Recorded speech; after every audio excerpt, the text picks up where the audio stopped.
Ar-rijalu qawwamuna 'alan nisa bima faddalallahu ba'dahum 'ala ba'din wa bima anfaqu min amwalihim.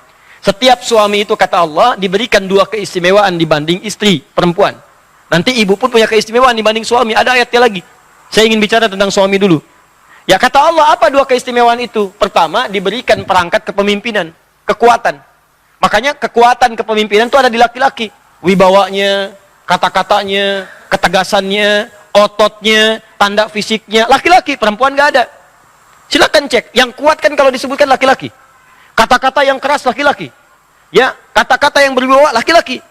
Makanya kalau ada laki-laki yang gemulai, hilang kewibawaannya. Ustaz, saya mau tanya.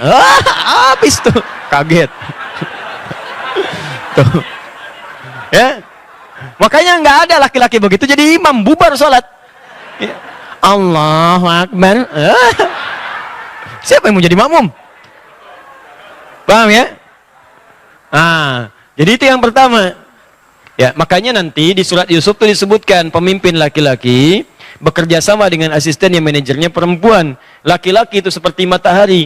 Nabi Yusuf pernah bermimpi, saya melihat matahari dan bulan serta 11 bintang sujud pada saya. Diartikan matahari itu Syamsa itu ayah laki-laki, Qamar itu ibu perempuan.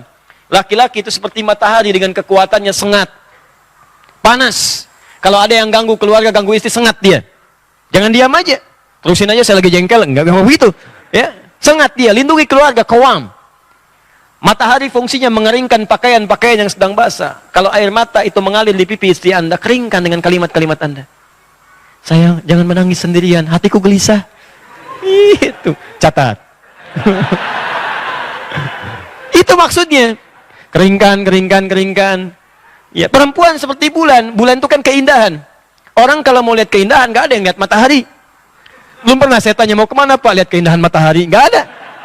Pasti lihat bulan keluar, indah, tampil. Demikianlah seorang istri yang baik. Begitu suami pulang, lihat. Cantik fisik itu relatif, walaupun jelek mutlak. Ya. Tapi keindahan akhlak itu utama.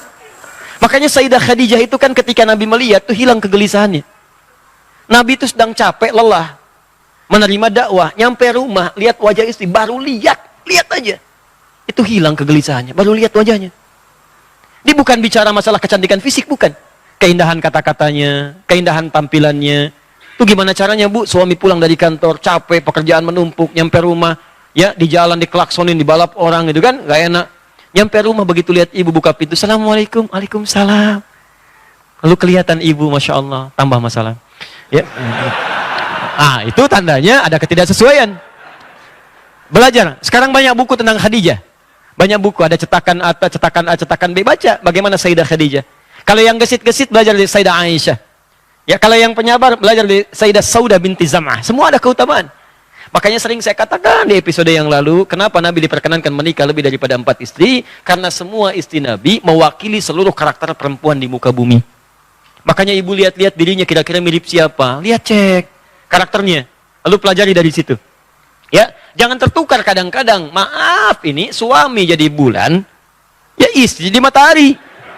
Itu yang repot. Jadi nggak boleh ada cerita suami takut istri. Nah, jadi yang pertama itu. Yang kedua, wabima anfaqu min amwalihim. Suami itu diberikan perangkat untuk cari nafkah. Kerja Pak. Di suami itu ada. Bahkan di surat An-Nur itu, kalau Anda mau keluar, rizki itu datang Pak. Ya, rizki itu tidak turun dengan amin. Amin, amin, amin. Gak turun dengan itu. Anda keluar kerja.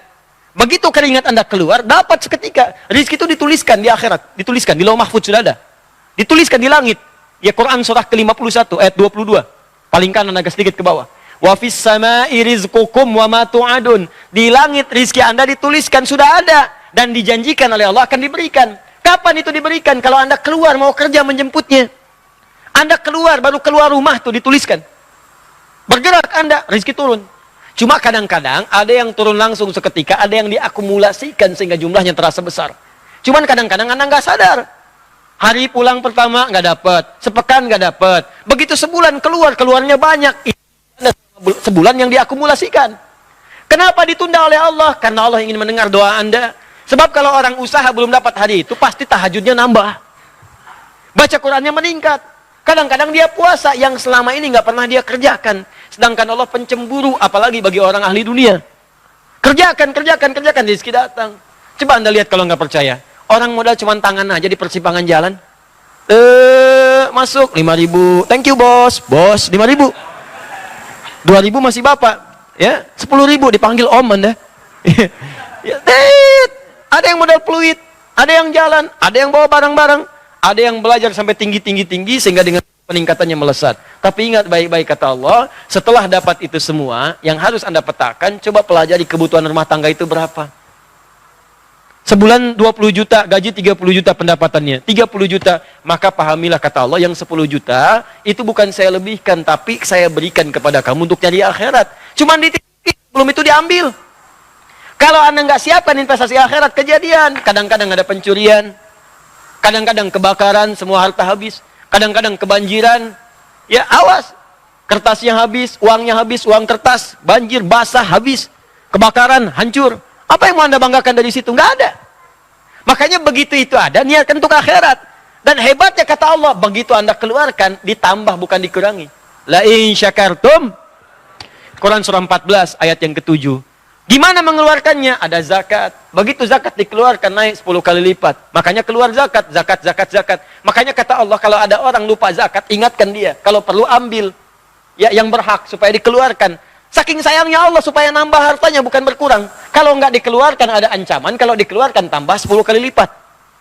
Di mana dalilnya Ustaz? Quran surah ke-9 ayat 103. Diberikan ke 8 golongan Quran surah 9 ayat ke-60.